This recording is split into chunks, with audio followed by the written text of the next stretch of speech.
He's 5'10", can barely touch the rim, and played Division II basketball. Not the qualities typically associated with a high-level pro, but these are the traits that make Will Perry's story so remarkable. Will has played 8 years as a professional player in high-level leagues such as the LPB in Portugal, Spain's Lab Silver, and most recently the Basketball African League. This makes Will's story a true must-listen for any underdog out there. Will, how are you doing today? I'm good. I appreciate the intro. No worries. So Will, you played for years in Europe, but now you're currently hooping in Africa. Why is that? That's a good question. To be honest, I would say the main reason was money and an opportunity to go to a league that had just started, the BAL, that had NBA ties, and it's a really good opportunity to me to be exposed to a new market. And like I said before, sounds a little tacky, but money too. I saw a big jump in salary, so I had to take it, and I've been happy that I made the switch to playing outside Europe, to be honest. Yeah, that's a really interesting point because typically when people start playing overseas, they think Europe is the goal. And you're someone who you played in Europe and you did well in Europe. You could still be playing in Europe in theory, but you chose Africa. So people don't know a lot about Africa or African basketball. So is there real money to be made out there in your opinion? Yeah, real money to be made. And, obviously playing EuroLeague or Champions League or a really high level in Europe, you can make really good money and have a great career. But the level that I was playing at, which was, I would say, the middle level, is hit or miss with good salaries. And mine was okay, but I saw a better opportunity in Africa. It's an up and coming league, really good competition. The NBA is backing, the BAL, which makes it an amazing opportunity. So, that's why I came here a couple years back. Mm-hmm. And what's the difference in play style between Europe and Africa? Yeah, it's Africa is your typical league, your typical continent outside Europe. It's the foreign players are definitely asked to do a lot. There are some teams in Africa that play in the BAL that have great local talent. And then there's some teams that have, decent local talent. And then there's some teams that have, a lower level local talent. So depending on your situation, obviously, the team's going to ask you to do a lot more. But I would say the ball is more like a G League style, more like an NBA style than a European style, which honestly doesn't fit my game, as much as Europe did, to be honest, because I'm more of a European style point guard. But I think I found a niche in Africa because they were in need of point guards. My position is not there's just not a lot of point guards in Africa, to be honest. A lot of big athletic guys that run the floor, but I felt like my value is really high in Africa because everyone wants a good PG here. In Europe, you have a lot of point guards, right? A lot of great European point guards, so they're usually looking for bigger athletic guys. But Africa is kind of the opposite. Yeah, and especially with you, like I was saying in the intro, you're a smaller guy, not the most athletic. For those who are listening, me and Will had a chance to play together in Vancouver, like a money tournament together. And, it's amazing playing with you because you're such a smaller guy, but you're able to get your shot off. And I think for a lot of players in the future who look at you as an inspiration, what would you say as a smaller guard if you want to play pro? What do you have to work on to really be an asset as a point guard? Yeah, I think it's almost impossible to play professionally at a high level as a small guard unless you can shoot. You can't say it's not possible, but it's almost impossible. You have to be able to shoot from the dribble, catch and shoot, because just the guys are tall inside. When you go in there, you have to pass when you go inside. So when you're on the perimeter and you got a little slight opportunity, you have to raise up and shoot. So I think my ability to shoot off the dribble really helped me, play at a good level because if you can't shoot a high percentage from the dribble or even catch and shoot, then the chances of you playing are super low. And the other thing also compounding that is that not only are you a smaller point guard, but you're an import. You don't have any other passport. You don't have any other nationality with you. So as an import, how has that been being able to play in these different countries? Do you feel because there's always this idea that imports have more expectations. But was that the case when you were in Europe, and how did that kind of change when you went to Africa? Yeah, it's definitely the case. Like I felt it immediately when I went to Spain my first year. Like I started off kind of slow, to be honest, in Spain. I remember feeling, and the club put a little pressure on me. Not a lot, but I could feel it. Like, man, the foreign players, you have to go. You got to go, man, or it's not worth bringing an import, right? So yeah, I felt it in Europe a lot. And in Africa, I've had like some pretty good success, but for sure, it's the same way. I think it's honestly, man, I think it's the same way everywhere in the world. The imports really gotta carry a load, but obviously, the higher level you go, in Europe especially, Africa too, the local talent is better. So you got to fill your role more. If you play in Portugal, but you play for Benfica or Porto, the Portuguese guys on your team are really high level guys. So your role is going to be slightly different than if you play on, a second division team in Portugal where, you don't have the level of talent to surround yourself with. So you really got to shoot a lot. You got to attack a lot. Your role's a lot bigger. But I found everywhere I played, there's been a lot of, like, my role has been big everywhere I've played. Obviously, like, the better my team, the smaller my role was. But yeah. And do you think, like, because a lot of people who listen to this are Americans, similar situation to you, just pure Americans, D1, D2, D3. Do you think there's any way that you can honestly even mimic like the expectations? Because a lot of people, they hear about it, but they don't really actually internalize or understand how much pressure an import actually has overseas. Like there's no, like you said, there's no easing into it. There's no like, oh, next game type of mentality. So do you think there's any way that you can like train that mindset? I think yeah. I think the main thing is like don't get too high or too low, and don't always look over your shoulder. Like what's the management thinking? I think you really got to just stay in your own head, man. Because if you start letting two bad games get to you, it snowballs. So I would say the main thing that I would tell like myself when I first started, and any guy that's coming overseas as a rookie, is like stay in your own be in your own head. Tell yourself like, hey, I'm good after a bad game, and when you have a good game, hey, I'm not that good. It was just one game. If you can really have that level mentality, you won't ride an emotional roller coaster, which a lot of guys do. I played with a lot of guys that ride the emotional roller coaster, and you end up crashing. Yeah, it's a crazy mindset to have because originally that was something that I also had when I was started out overseas. I would get really up and down. I remember my first game, I had a great game. I had like 23 points or something like that. Second game, I had 4 points, just went ice cold. And I remember the first thing I started asking my coach, because the crazy thing was when I got there, I was on a bus ride, or we were going to someplace in the capital city, and I was with the imports who had just got cut. So they were telling me how, oh, they have crazy expectations. You can't have two bad games in a row. These guys are bad management, all this stuff. So the second game, I scored 4 points. And I remember I went right to my coach after, and I was like, yo, I was paranoid. I was like, yo, are they going to cut me? Like, what's going to happen now? And then he was just trying to put me at ease and be like, no, don't worry. It's just a bad game. You played good the first game. We know you're a decent player, a good player.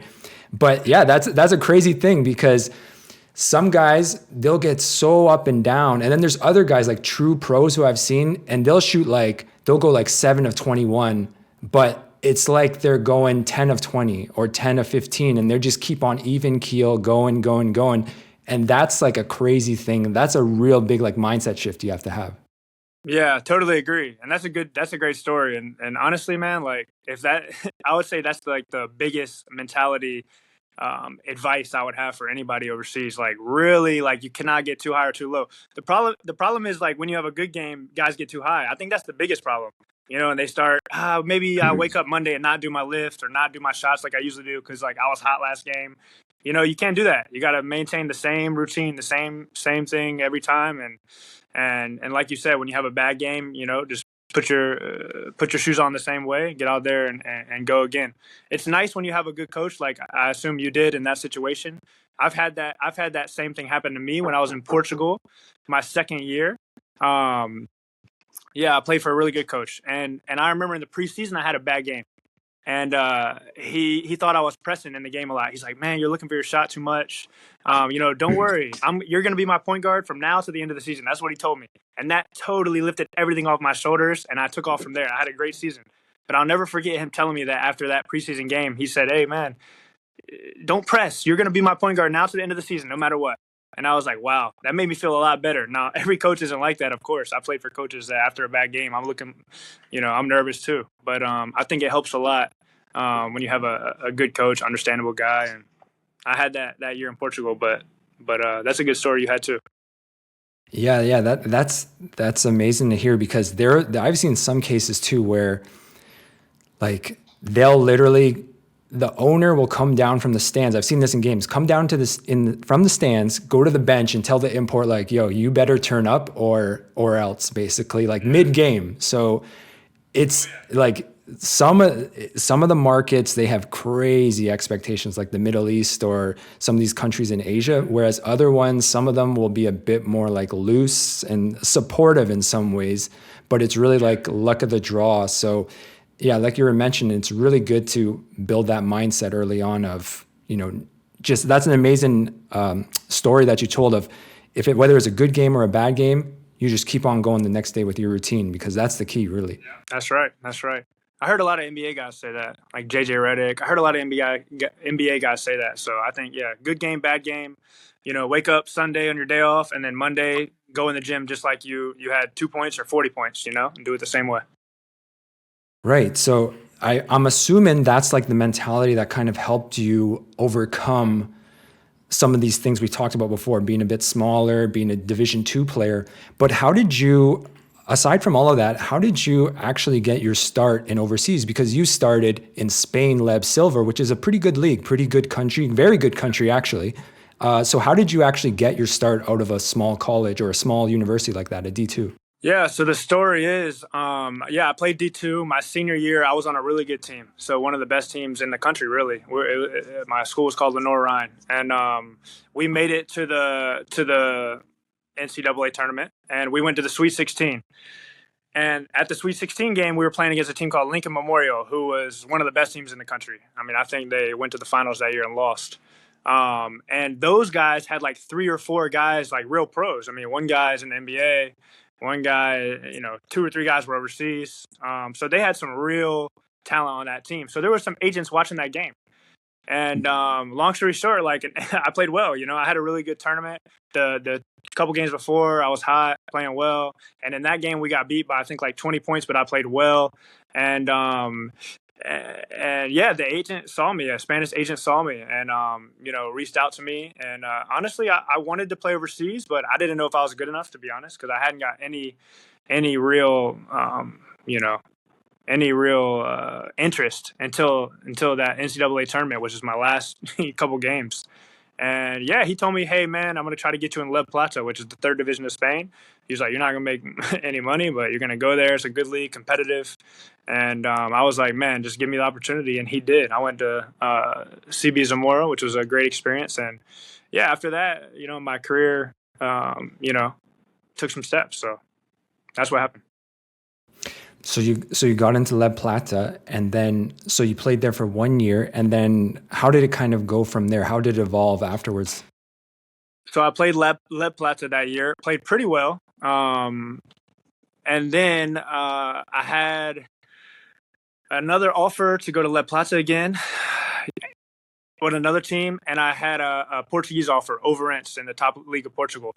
And yeah, it's crazy how that worked, because the coach of Overense was like at a basketball academy that summer, and he was like, "I'm looking for a point guard." He was talking in the stands, and the CB Zamora assistant coach was there. He was like, "Hey, you should sign this guy. We had him last year, really good." Blah blah blah.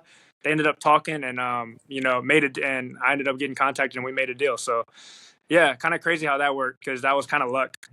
And yeah, I spent 2 years in Portugal, and it went really well. My second year, we went to the Final Four, played in the semifinals. It was a really good experience in Portugal. Mm-hmm. And then did you notice any difference in play style between Portugal and Spain, expectations between both of the markets? Portugal and Spain is very similar, but Spain, there's less emphasis on imports for sure. You play a role. You like Leb Gold, Leb Silver, and ACB. Obviously, you're playing a role. I mean, like, of course, they want the Americans to carry a bigger load, the lower the level is. But it's a league where the Spanish guys are really talented. The coaching is very strict, really good coaching. So you're playing more of a role in Spain, 100%. Portugal is a little bit more. You got to create more, you got to shoot more, and all that stuff. But now in the Portuguese league, there's 5 import players, so you can have 5, Americans or 5 foreign players on the team. So obviously that diminishes your role a little bit. But overall, Portugal, the imports play a bigger role than in Spain in general. And did you prefer that, having a bigger role, or did you like filling a small niche? It's hard to say because, like, from team to team, it would differ. Like, obviously, if I was on the championship team in Spain, I'd have no problem playing a small role. But so it differs from team to team. I guess I enjoy the Portuguese style a little better, just because like you get to test yourself more. I had the ball more in my hands. It just you challenge yourself more. But both ways are good. Again, I like the European style. I like the Spanish style, playing a role, playing defense. Maybe playing 22 minutes a game as opposed to 32. You can play harder on defense and stuff. So, yeah, I like both ways, man. And what do you think, like, when it comes to getting your next job? So do you think it's more important winning, or do you think stats are more important, or do you think the overall market, in terms of the strength of the market, is the most important? Because when you're talking about filling these different roles, there's always like that balancing act when it comes to overseas. You got to put up stats at the end of the day. As bad as it sounds, like, you got to be a little selfish. You got to put up stats, but you also can't be on the worst team in the league and you're putting up stats, because then no agent really takes you serious and all those different things. So what do you think honestly helped you, like, get a better contract in the future? Was it the stats or the winning or the strength of the market? It's such a nuanced question because it's a balance, like you said. Like, you can't take 2 L's. Like my buddy always says it. You can't take 2 L's. That means be on a bad team and not put up stats. You can't take 2 L's. So I would say, like, if you're on one of the best teams and your stats are a little bit less than if you're on one of the worst teams and your stats are high, I think it's better to win. I think it's better to win because you have more credibility, especially in Europe. They'll give you more credibility, and the European coach that you have is almost always going to tell the next coach that's asking about you, hey, he could have put up some more stats, but this and this, a lot of that happens. Now, outside of Europe, I think stats is probably the most important, to be honest, because it's just a different style outside of Europe, in Africa, Middle East, like, they're really just looking for, like, can this guy create? Can this guy score threes? Can this guy put up numbers? That's just the truth, right? But in Europe, I think, like, winning is a little bit more important just because the coaches and management usually have your back on that kind of thing. Hey, he's a good guy. He played defense. He sacrificed a little bit for us, but he could have shot more. Blah blah blah. That's something that happens in Europe. So I would say winning a little bit more important, but you can't take 2 L's. You can't be on a bad team and not have stats, because then you get washed out of professional ball. Right. Yeah. That's really interesting, because a lot of people would think, oh, it's all about winning. That, from an outsider's perspective, right? Because we've played for so many years, but from an outsider's perspective, a lot of people think that winning is like the key to everything. But like we're mentioning right now, if you're winning, but you're just like a role player, then what's to say, for instance, you win the domestic league and then you go on to a regional league or international competition? What's to say? I've seen this all the time. They replace that import because he just wasn't putting up enough in the domestic league, and then they go get another guy who has better stats, more proven, and then you're out of that job. And it's really like an interesting dynamic I've seen in overseas ball. Super wild. That's why I said it's really nuanced, because it's super tough, man. Every single situation is different. Like, you really got to be self-aware in overseas basketball. You got to go there, figure out what's the best thing for you, what's the best for the team, and try to mesh those two as best you can. So it's really a place by place analyzation. And the guys that just don't get it, that aren't self-aware, and maybe they shoot too much and ruin the team's the wins, they get messed up. And if you're trying to play too small of a role and you end up, not playing any role at all, but your team wins, you can get screwed too. So it's super nuanced, man. It's super nuanced. Every single year, every single player is different, Every single situation takes its own analyzation. And how do you, I guess, establish like the expectations beforehand? Does your agent help you? Does your coach help you? Or how do you kind of know going in, okay, this is what they expect out of me? Yeah, for sure. The coach and the club, right? I mean, I've never been anywhere where my role wasn't like really clear, and I'm a point guard, so mine's a little bit easier because like all the point guards mostly have a similar role. Like if you're playing in Spain, Leb Gold, and you have a great point guard with you, okay, play 20 minutes, play harder on defense. share the ball more. But if you see, oh, I'm in Lev Plata and I'm the American point guard, and there's one, junior kid point guard that's 20 years old. Okay, I'm going to play 35 minutes. Maybe you have to take some plays off on defense to rest, and you need to shoot and create a lot, right? I think man to man, I think people know that. I think if you're not self aware enough to like figure out your role, then you just got to try to do better. And I think coaches and managers, of course, can confuse you a little bit. But I think if you sit down and really look at the team, really listen to the coach, the management, your agent can help too. I think most guys can find their role and really figure out what's needed from them. Yeah, because that points to another thing altogether, is the idea of never stop working on your game, because sometimes players, they can get pigeonholed into one market, into one role, and they really just start specializing on that. You see that all the time. Granted, this is the biggest example, right? When you go to the NBA, these guys come out of college and they're 18-point scorers, and maybe in their first, second year, they're like a 15, 17-point scorer, and eventually they niche down, and then they eventually become like a 3-and-D guy, and all they do is shoot corner threes, and they play balls to the walls on defense. But in overseas, because there's not those long-term contracts like that, at most you're probably going to get one season or 1 year, 2 years, maybe at the higher levels. That's why it's important that you keep on working on your game, because you never know what's going to be demanded out of you in these different roles in these different teams. For sure. Always add to your game. Always work on your game. In the summer, be super selfish. Like, it's all about you. Be super selfish, trying to get better. And I totally agree. But the NBA is a different story, because in the NBA, everyone's just trying to wiggle in, right? There's like 20 guys that are superstars and they can do what they want. Everybody else is playing a role. So everyone's just trying to wiggle in there.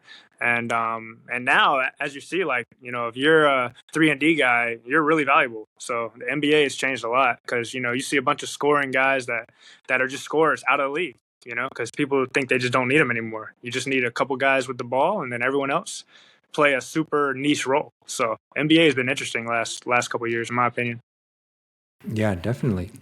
Now, I want to talk about your agent throughout this whole process. So you got the original agent, just going back, you got the original agent when you played in the D2 NCAA tournament. Have you stuck with one agent, or how has that relationship been throughout your career? Yeah, so I signed with an agent out of college, and I stayed with him for about 4 or 5 years. I still talk to him today. Really good guy, super good agent, Spanish guy, super nice guy. But after I left Spain the second time and I came to Africa, I started kind of working by myself, to be honest. Some new rules came out with FIBA. They said you can work with multiple agents, but I didn't really do that much. I had kind of built a network myself, to be honest, and I'm not saying I don't need an agent, but I have a lot of direct contact with teams now.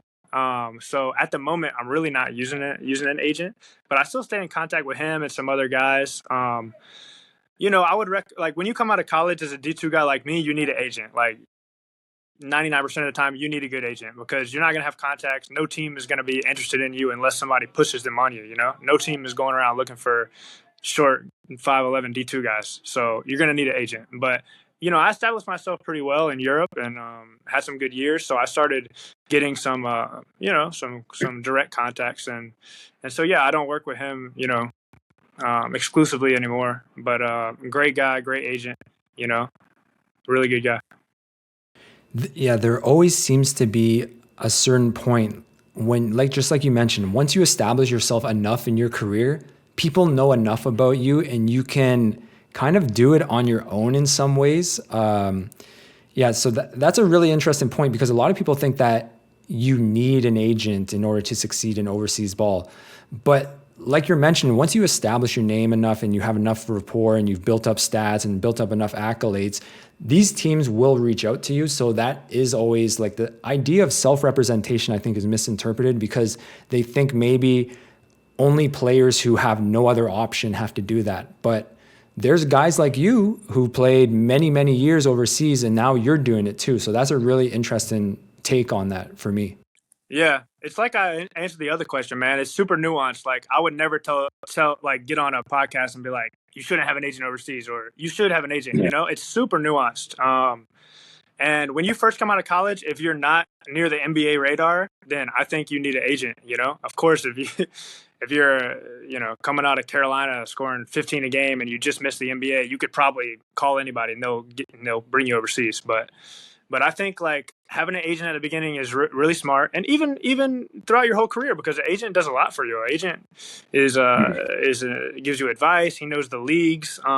But to be honest, I studied the leagues. I played in a lot of leagues. I met a lot of people that played in leagues. I know a lot of coaches. I have a good relationship with all my coaches. So I just started. Like I got to Africa 2 years ago through an old teammate. It was just boom boom, and now I'm well known in Africa. So teams reach out to me directly, and some of them ask, "Do I have an agent?" I'm just like, "No." I'm like, we can talk if you wanna talk, no problem. But that doesn't mean that everyone should do it. That doesn't mean that I would recommend doing it my way. It's just my situation right now.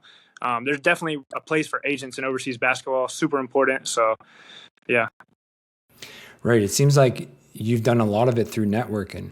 Is that right? Yeah, all networking, like good relationships with coaches, great relationships with teammates. That's another key, man. Like I was talking about the mentality before. Another key to playing professionally outside the NBA is relationships, man. Like you gotta leave on a good note. Don't burn bridges. Try to have good relationships with your teammates. You don't have to have a million best friends, but you should really try to build good relationships and treat people the right way, because it'll help. It'll help. I've gotten jobs for sure just because like I was a good locker room guy, and maybe I beat out another point guard that might have been better than me. But my old coach said you got to get this guy because he's a good locker room guy. So they chose me over somebody that might have been better. So good relationships, being a professional off the court, super important. Right. So long as you're, man, that's such a lost thing on so many people is the professionalism, because you'd be amazed at how many people kind of eliminate themselves from the equation just because they'll throw a tantrum, they'll burn bridges, they'll go out late, they'll be drunk or whatever, and they'll be hung over the next day. All of these different things that they basically self-sabotage. So if you're a professional, like that's a form of networking in a way, because they know what to expect out of you. And I was saying this on the other podcast, that when they take a chance or a flyer on an unknown commodity, and that there's a lot of investment there because you got to pay for the flight, food, accommodations, maybe they bring their wife and their kids. But if they know like Will has no problems, he has no incidents in the past, he's just going to be solid, we know what to expect, maybe 12, 5 assists, great locker room guy, going to be a good leader, they will take that over a theoretical better player. In my opinion, a lot of teams will do that because they know what they're going to get, and it's guaranteed essentially, and they're not going to waste money on someone who could be like a question mark. Yeah, it's risky. I would say it's not even an opinion. I would say that's almost factual now, like what I've seen over my years. Like, you have to be really good to be an asshole. You have to be like super talented. And what I see now is like coaches don't even want to deal with that anymore. And like the European coaches I talk to, the coaches here in Africa, like one of the first things they ask is like, is he a good locker room guy? And like if you're not, you're really screwing yourself, because the ratio of how talented you are to how bad of a locker room guy you are, like it can really, really screw you. The better you are, the less of a locker room guy you can be. That's true. There's some guys that are just so good it doesn't matter. I play with them, that are so good it doesn't matter if he's an a-hole or he goes out late or whatever. But if you're a guy like me who's like guy has talent but not super off the chart talented, you have to be a good locker room guy. And I've seen it like. That's the number one thing I've seen overseas with American players and foreign imports ruin their careers. It's not even bad play, honestly. It's usually off the court stuff. Don't like the teammates, getting fights with the coach. Like that's just the truth, man. That's just the truth. It's sad because I don't understand that. Why you would, ruin your career if you're not good enough, you're not good enough. But why would you ruin it for another reason, right? Yeah, it's a crazy thing because when you're coming up in the States, especially if you're like a D1 guy or high level D2 guy, there's a lot of people who tell you, oh, you're going to make the league, you're this, you're that. And you almost get like this sense of inflated ego. But once you once you go overseas, they don't play with that, right? Because there's a dime a dozen, there's 1,000 of imports, 1,000 Americans that can replace you. So they don't play with that. Yeah, there's so many. And to be honest, what I've found is like they don't even know the difference between Lenore Ryan and Duke, honestly. Like maybe the EuroLeague and Champions League teams know, but like at the middle levels and lower levels, like they were like I've met coaches that don't even know the real difference between like a D1 and a D2 guy. So like I think it's almost an advantage overseas sometimes when you're from a small school or from a small D1 or, weren't like the best player in the conference, because like you don't have that inflated ego. You're almost like, thank you, God, I'm here, right? You have that like gratefulness, Like I had that. I Yeah. was like grateful I was there, But I've played with some guys that like, oh, I'm here, man. I was supposed to be in with the Brooklyn Nets, but like I'm here now, man. And then that, brings down the mojo of the team, and it causes problems. So, I almost think it's an advantage sometimes overseas to be like a small school, like underrated guy, because those guys sometimes flourish even more than the big time guys just because of attitude alone. Yeah, definitely. Humble, hungry, ready to work. Will, thanks so much for being on the podcast. Is there anywhere where people can follow you or check out your highlights? Because like I said, Will is an amazing story because it's amazing seeing you play in the BAL because, man, the guys you play against are massive. And it's amazing how you can get your shot off on your teammates. So is there anywhere where people can follow you on social media maybe? Yeah, I use Instagram a lot. Will Perry 0. Yeah, follow me there. I try to post like mostly basketball stuff, so follow me there. Yeah, man, this has been good. I appreciate you having me. No doubt. Will Perry again. Follow him on Instagram. Will, thanks so much for your time. I appreciate it. Thanks.